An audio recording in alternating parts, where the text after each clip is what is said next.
Sa kanyang unang termino pa lang bilang presidente, nagbukas ng kauna-unahang bank account sa Switzerland ang dating Pangulong Ferdinand Marcos.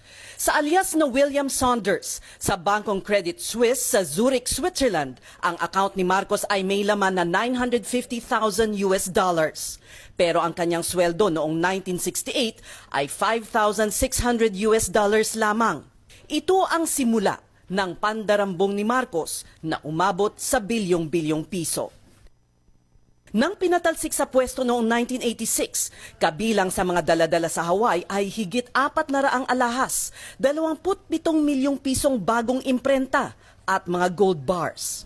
Nagsilbi bilang PCGG Commissioner si Ruben Carranza taong 2001 hanggang 2004. Para sa kanya, ang isa sa pinakamatibay na katibayan ng pagnanakaw ay ang makasaysayang pagsaoli ng Switzerland ng mga pera ni Marcos na nakatago sa kanilang mga bangko.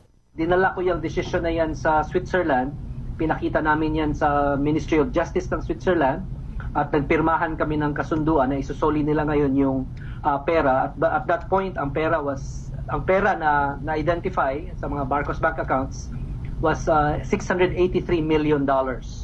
Taong 2003 nang isoli ang pera sa Pilipinas. Dahil sa pagkamatay ni Marcos taong 1989, walang nakuhang conviction ang gobyerno. Sa halip, isang forfeiture case ang isinampa at naipanalo laban sa mga Marcos sa Korte Suprema.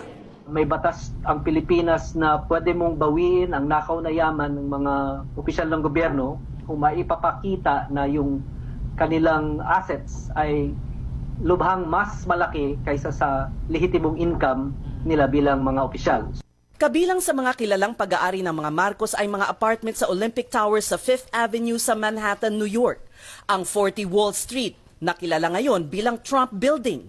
May mga painting ng mga masters kagaya ni Picasso at mga alahas na $8 milyong ang halaga na hindi pa naisusubasta. Ang pagtataya sa halagang ill-gotten wealth ng mga Marcos ay umabot sa $10 bilyong. Ngunit marami ang naging balakid sa pagbawi nito. For every motion na pinafile ng PCGG halimbawa, merong 20 motion na ihahain ng mga Marcos. And it wasn't even serious motions. It's just to delay, to change lawyers. That causes what? 1 year, 2 years of delay. Ayon kay Carranza, nagkaroon ng ombudsman noon na walang inatupag kundi ibasura ang mga kaso laban kay Marcos. Ngunit hindi maitatatwa ang kasaysayan. Ang importanteng tandaan na ang kasaysayan kasi hindi maibabago. History is always as a way of reflecting the truth at some point, in the future. Those who survived the Marcos dictatorship and the families of those who did not survive the Marcos dictatorship can do is to make sure that the memories of those who survived and the memories of those who died live on